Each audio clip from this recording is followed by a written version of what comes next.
जय श्री राम, जय श्री कृष्ण। एक सच्ची कहानी।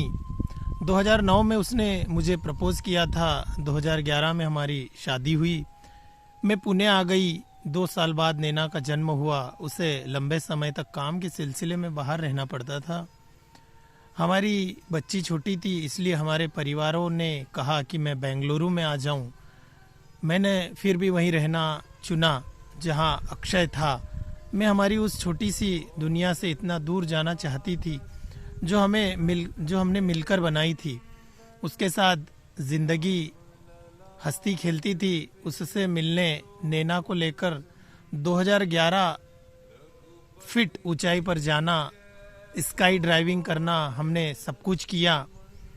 2016 में उसे नगरोटा भेजा गया। हमें अभी वहाँ घर नहीं मिल रहा था। 29 नवंबर की सुबह 5:30 बजे अचानक गोलियों की आवाज़ से हमारी आंख खुली। हमें लगा कि ट्रेनिंग चल रही है। तभी ग्रेनेड की आवाज़ें भी आने लगी। 5:45 पर अक्षय के एक जूनियर ने आकर बताया कि आतंकियों ने तोपखाने में की रेजिमेंट को बंधक बना लिया है। उसके मुझसे आखिरी शब्द थे, तुम्हें इसके बारे में लिखना चाहिए।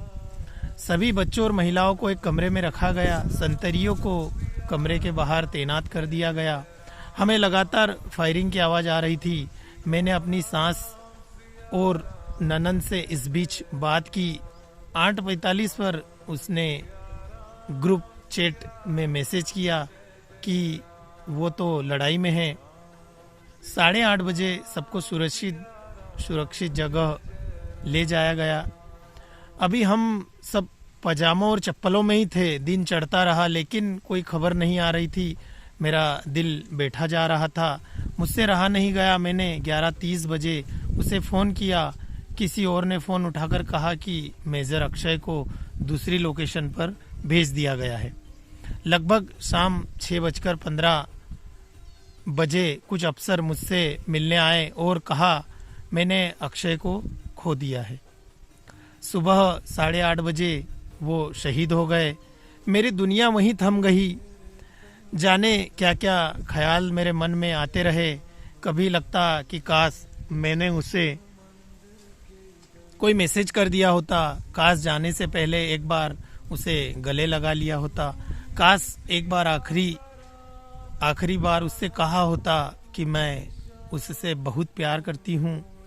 चीज़ें वैसी नहीं होती जैसा हम सोचा करते हैं, जैसा हम सोचते हैं। मैं बच्चों की तरह बिलखती रही जैसे मेरी आत्मा के किसी ने टुकड़े कर दिए हो। 2 और सिपाही भी उस दिन शहीद हो गए थे। मुझे उसकी वर्दी और कपड़े मिले। एक टुक में वो सब था जो इन सालों में हमने जोड़ा था। लाख नाकाम कोशिशें की अपने आंसुओं को रोकने की।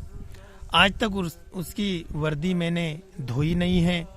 जब उसकी बहुत याद आती है तो उसके जैकेट को पहन लेती हूँ। उसमें उसे महसूस कर पाती हूँ। शुरू में नैना को समझाना बहुत ही मुश्किल था कि उसके पापा को क्या हो गया है, लेकिन फिर उससे कह दिया कि अब उसके पापा आसमान में एक तारा बन गए हैं।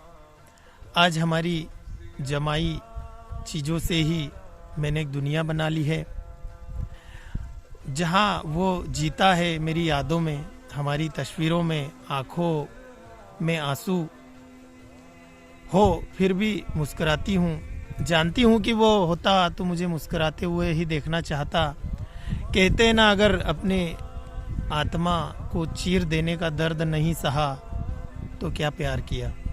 शहीदों के परिवारों को वो सब सहना पड़ता है जिनके बारे में सोचकर भी शायद आप कांप उठेंगे। उनके सपने बलिदान हो जाते हैं हमारी रक्षा करते करते।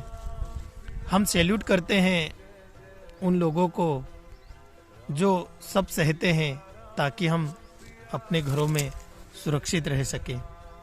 सभी देश के नौजवानों, वीर जवानों जो सेना पर अपनी सेवाएं दे रहे हैं, सीमा पर अपनी सेवाएं दे रहे हैं, उनको शत शत नमन, सैल्यूट।